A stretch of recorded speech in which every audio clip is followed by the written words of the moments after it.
There are sports car and then there's the BMW M3. You wonder what I'm talking about? It's me, Sakurai-san Gaming here again, and today we're diving into the history of BMW M3.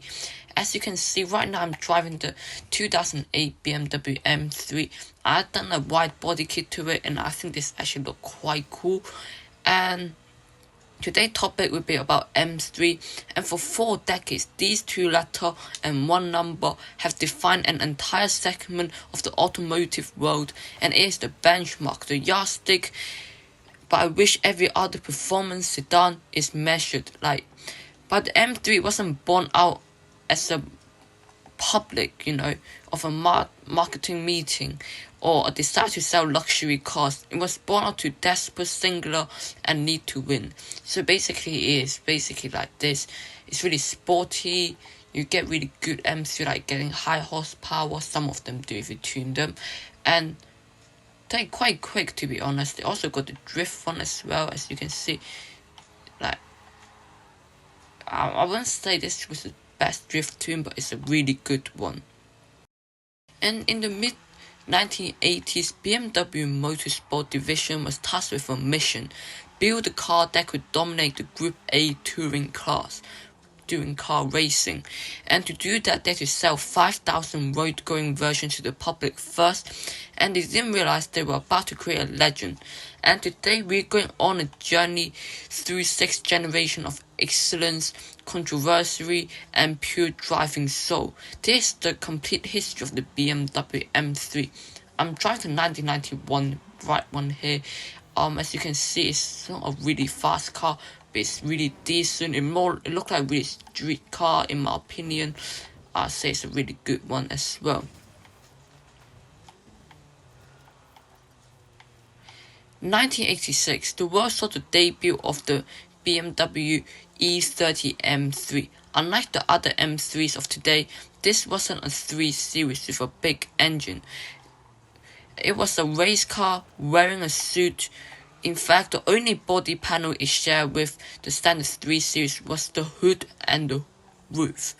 Everything else, the flare fenders, the high trunk lid, the rear-angle rear window, were designed for aerodynamic and tire clearance on the track. Under the hood sat the S14. It wasn't a smooth 6-cylinder, it was a high, strong 2.3-litre 4-cylinder, making 192 horsepower. It sounded raw, it felt buzzy, but it was light. At least 2,600 pounds. The E30 M3 wasn't about top speed, it was about the momentum of the car. It was about more than 24 hours of Nürburgring, and you know how hard that is. The Spa, 24 hours, and continuous touring car titles like the 24-hour Le Mans and much more. And by the time production ended in 1991 with the 235 horsepower Sports Evolution model, the M3 has cemented its place in history. It was the purest M3 ever made and had to grow up. And in 1992, the E36 arrived. This was a massive departure, gone where the bossy flare and the bossy 4-cylinder in the place were sleek. And what I'm gonna say, in their place was a sleek, aerodynamics silhouette with the debut of the legendary Straight 6 engine. For the European market, the 3.0-litre S50 engine was a masterpiece, producing 282 horsepower. However, North American friend felt a bit cheated, receiving a detuned version known as the S50 B30 US with only 240 horsepower. Despite the M-Lit controversy in the States, the E36 moved the M3 into the mainstream, and for the first time ever, it was comfortable, it had usable interior, and for the first time you could get it as a sedan or a convertible. Then in 1966, the Evolution model brought 3.2-litre engine and a 6-speed manual, pushing the E36 into the 300-plus horsepower club. It proves that an M3 could be a daily driver without losing its soul. And you can ask any enthusiast what the greatest M3 is, and they are likely to point this to the E46. Released in 2000, it perfected the formula. It regained the wide muscular stance of the E30 but kept the straight six-cylinder of the softer E36. The engine was the S54 this time, arguably one of the greatest naturally aspirated engine ever built. It screamed all the way to an 8,000 RPM redline, producing 333 horsepower, and it's truly a masterpiece. And the metallic rasp of the exhaust, it sounds still give enthusiasts goosebumps two decades later after release. And also, we cannot talk about the E46 without mentioning the CSL as well. The Coupe Sport Lightweight, a feature of carbon fiber roof, a simplified interior, and a specialized air intake.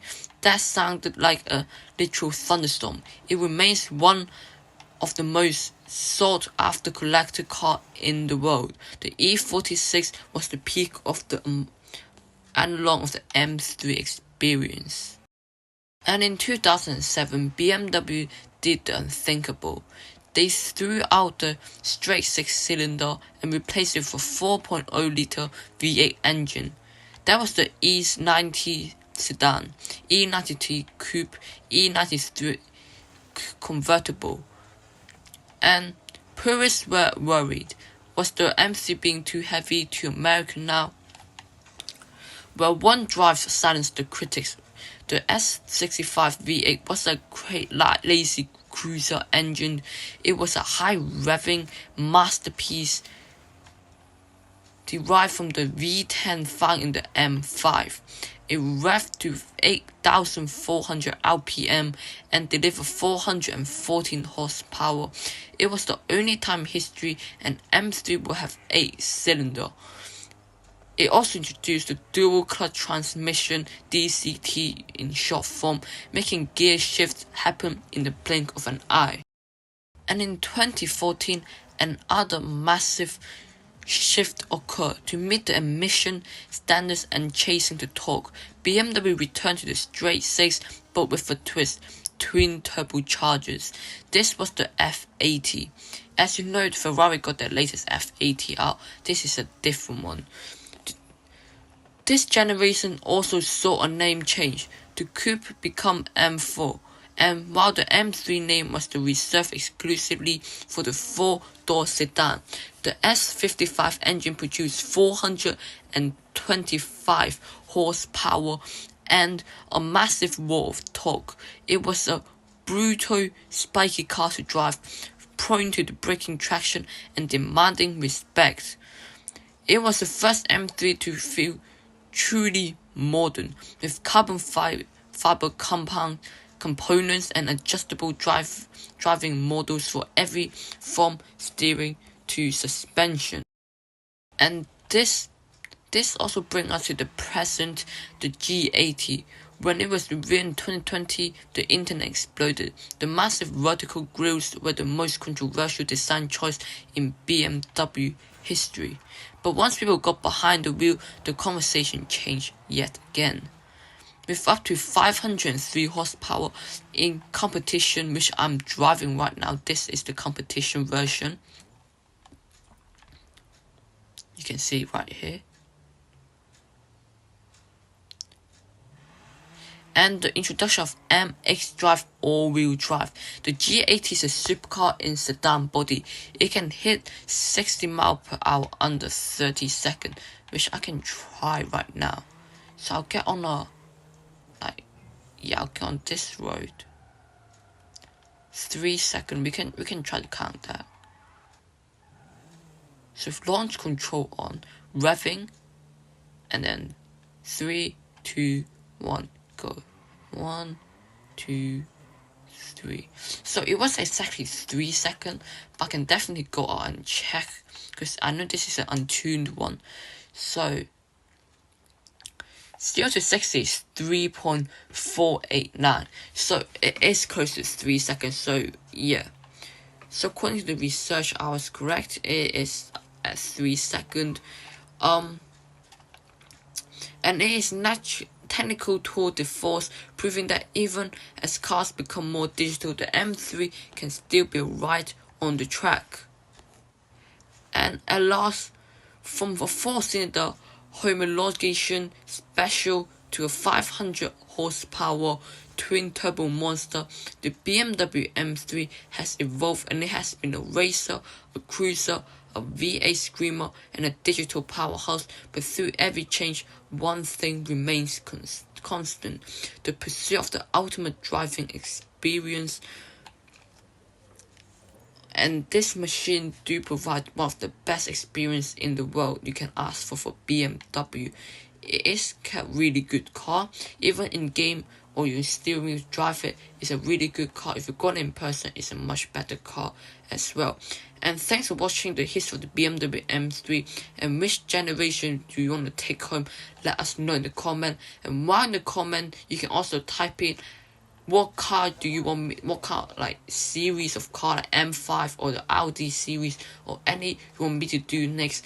And when you're done there, just subscribe down below and like and hype this up, and I'll see you guys next time. Thanks for watching again.